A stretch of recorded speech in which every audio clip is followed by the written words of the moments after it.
Ich habe den erstbesten Flug nach Italien genommen, da die Corona-Fälle hier nicht so hoch waren.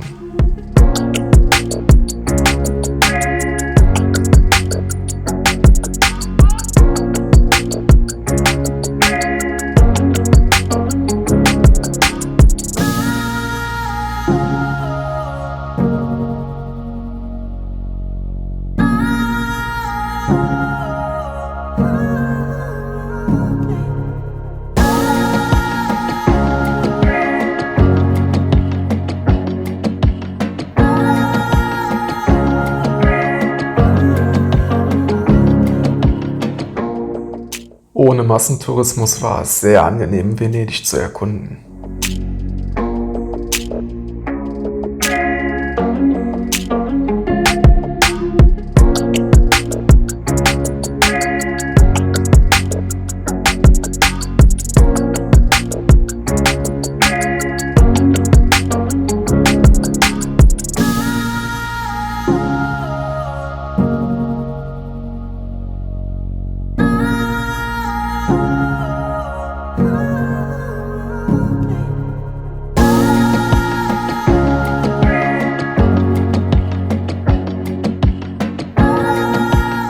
Fahrräder sind innerhalb von Venedig verboten.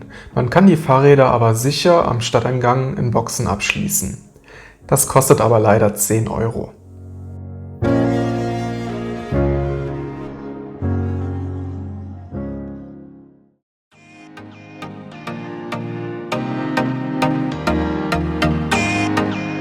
Dann ging es erstmal Richtung Süden.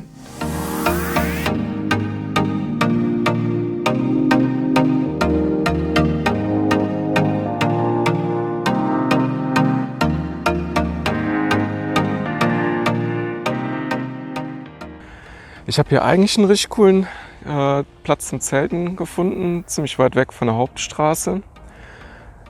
Aber die ganze Nacht war irgendein Tier, ist mir immer ins Vorzelt gelaufen und ich weiß gar nicht, was es war, entweder eine Ratte oder eine Katze, nicht gesehen. Und dann bin ich auch irgendwann wieder eingeschlafen, habe dann einen Albtraum gehabt, dass mich ein Wildschwein auffrisst. Bin ich wach geworden, dann war da wirklich ein Wildschwein neben meinem Zelt.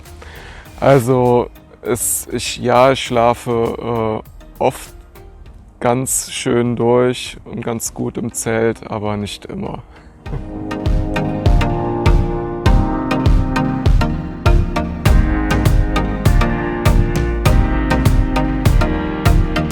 Ich habe mich dann noch spontan dazu entschlossen, ein paar Highlights im Westen zu erkunden.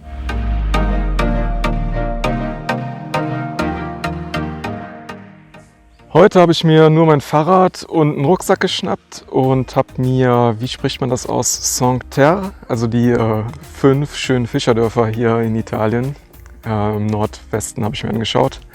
Und ich muss sagen, die Strecke hier mit dem Fahrrad ist schon eine Herausforderung.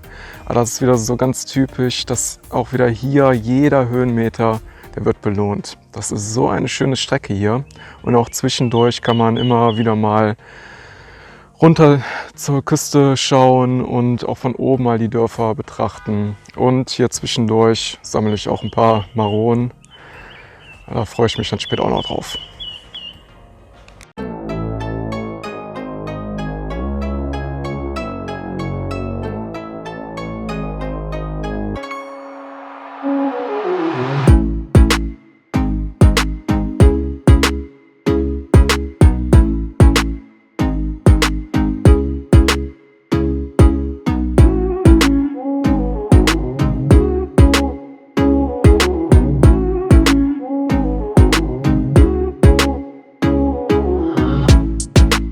Das Fahrradfahren finde ich hier bisher ganz entspannt.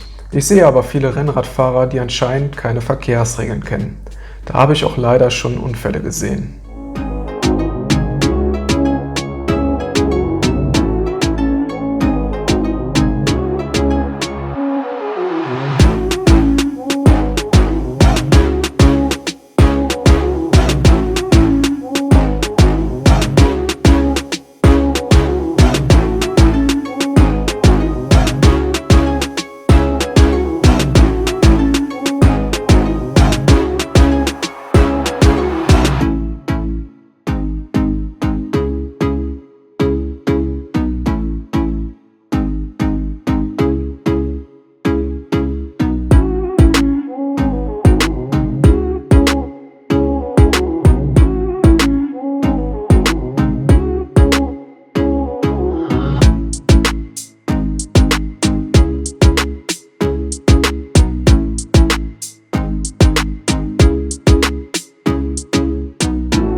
Dann habe ich Elisa und Alberto wieder gesehen.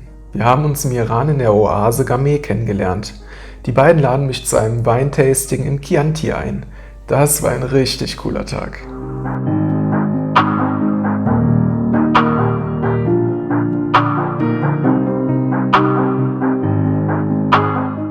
Dann ging es für mich weiter nach Volterra, Siena und andere schöne Orte in dieser Gegend.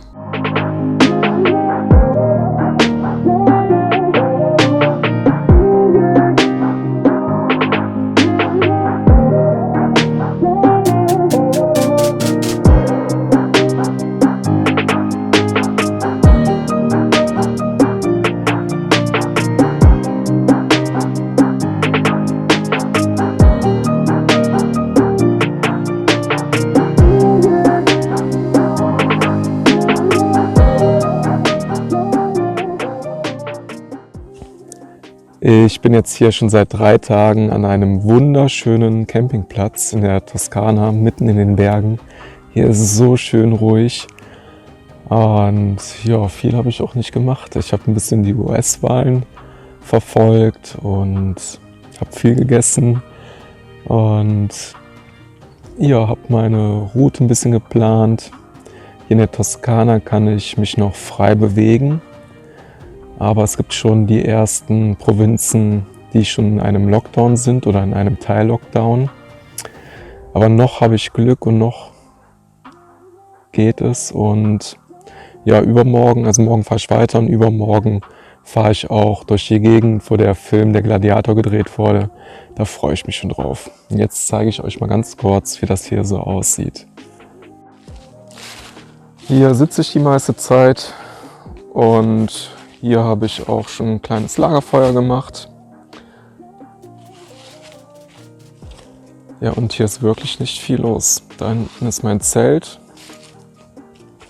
Und wir haben hier einen Dauercamper und 2 normale Camper. Hört ihr das? Genau, Ruhe.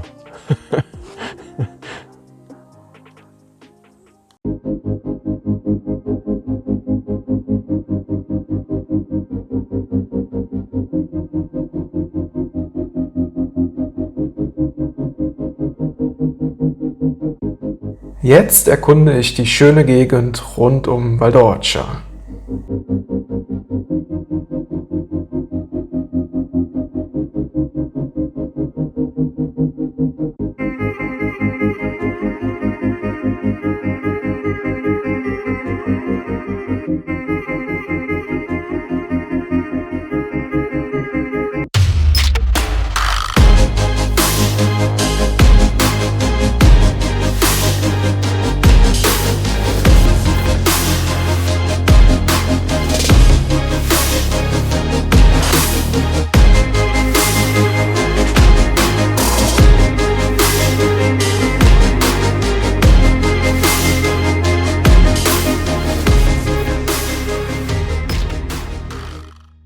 Ich bin gerade an einem schönen Ort, wo Szenen von dem Film Gladiator gedreht wurde und ja, es ist richtig, richtig toll hier und ich freue mich wie ein kleines Kind hier zu sein und die Gegend zu sehen und jedes Mal so, oh, das sieht ja aus wie im Film.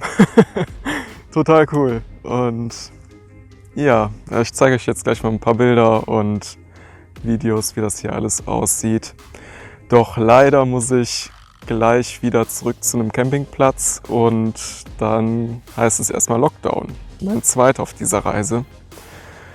Mal gucken, wie lange der anhält. Mindestens 2 Wochen, aber ich glaube eher, dass das 3, 4 Wochen werden. Ja, ich bin mal gespannt. Ja, aber es gibt Schlimmeres.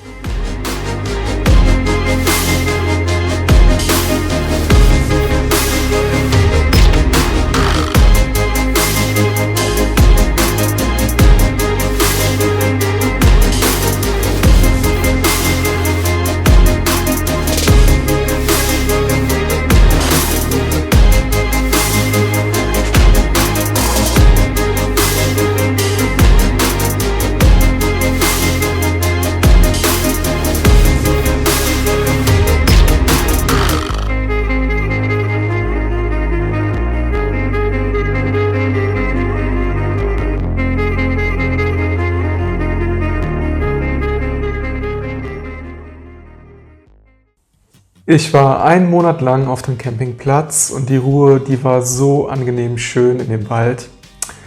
Der Campingplatzbesitzer ist auch alle 3 Tage mit einer Flasche Chianti-Wein vorbeigekommen und mit dem Wein und mit dem Lagerfeuer habe ich mich dann abends auch warm gehalten. War sehr schön. Ja, der Campingplatz, der macht aber leider schon Mitte Dezember zu und viele Regionen in Italien sind schon in einer Art Lockdown, besonders über die Feiertage.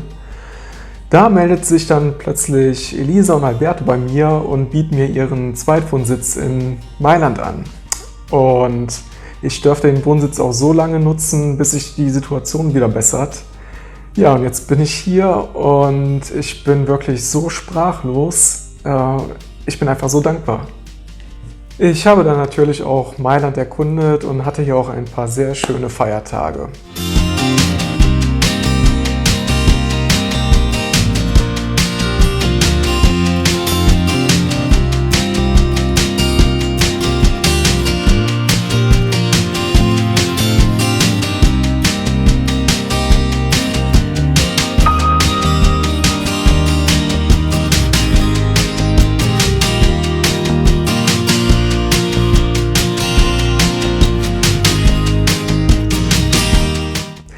Aber jetzt warte ich eigentlich nur noch darauf, dass es bald wieder weitergehen kann.